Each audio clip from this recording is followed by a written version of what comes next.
À Cholet pour une visite à l'EHPAD. Au hasard de la conversation, redécouvrir un pan de l'enfance de ton père. Tout ce que tu n'as pas voulu entendre. Tout ce qui ne t'aura été dit que par la bande. Dans un récit chaotique où rien n'est sûr, ni la chronologie, ni les lieux.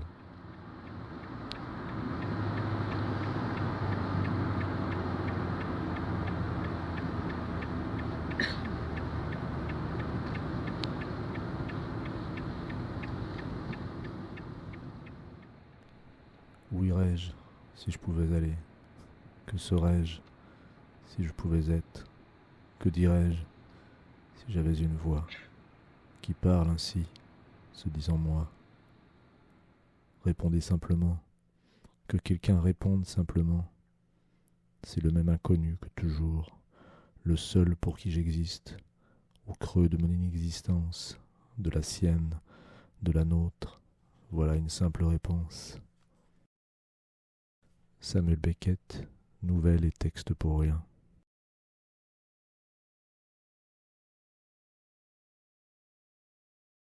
7 octobre, 18.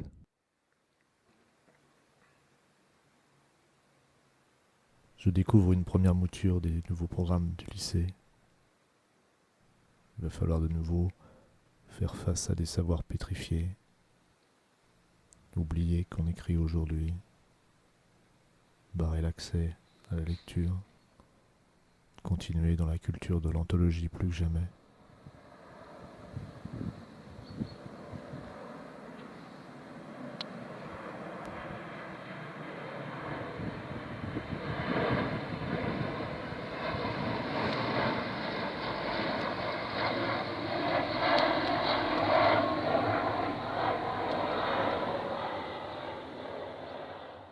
Au boulot, quand j'entends le mot littérature, le plus souvent c'est pour désigner un écrit trop long, inutile, quelque chose de vain.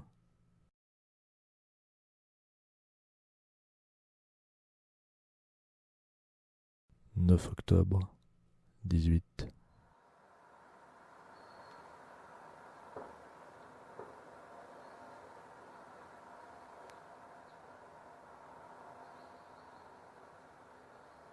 Dans ma boîte mail, quelqu'un me donne la solution pour perdre du ventre et retrouver la joie.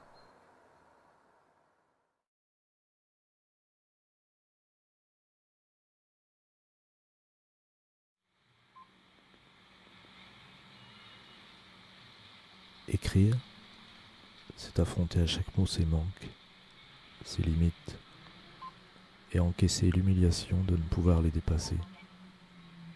Charles Julier, journal, 15 septembre 1959.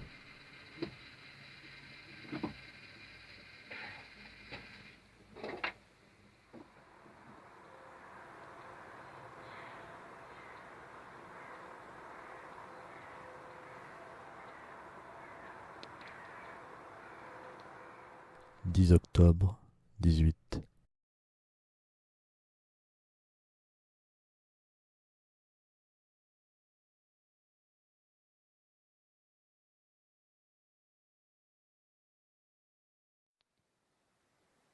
Ce que te dit le crépuscule et que tu ne veux pas voir, et ce que te dit l'orage qui vient, ce que te dit ta voix,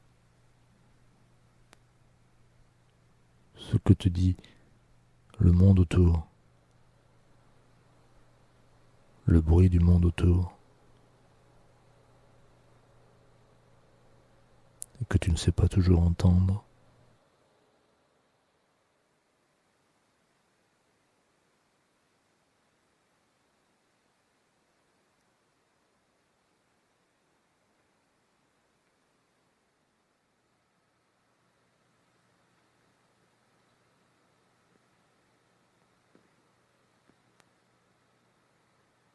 « 11 octobre, 18.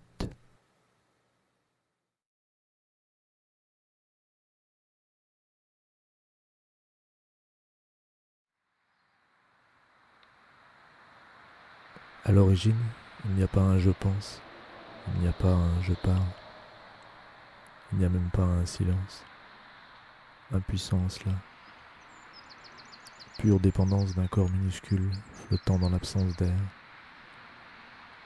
À l'origine de la parole, il y a un j'écoute qui n'est rien d'originaire. Il y a un j'imite qui n'est rien d'originaire. Pascal Quignard, Petit traité, tome 1.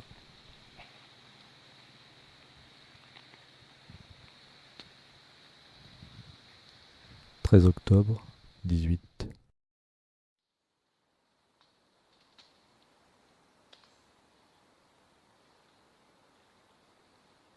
Chaleur estivale à la mi-octobre. L'espèce se sera détruite, non à coup de guerre nucléaire, mais par l'industrie et la prospérité.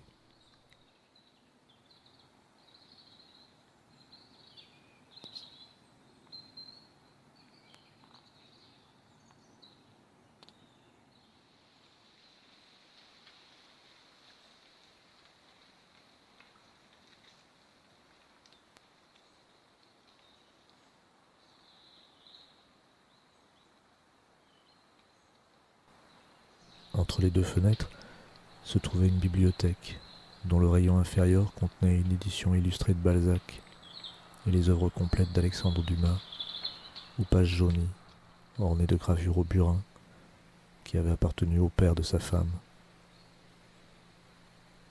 Comme un espace resté vide, on y avait mis, parce qu'ils avaient à peu près le format voulu, 3 ou 4 livres de prix que Louise avait eus au couvent, entre autres une histoire de Lourdes et la vie des insectes de Fabre, tout à côté d'un album de gravures érotiques d'Orops.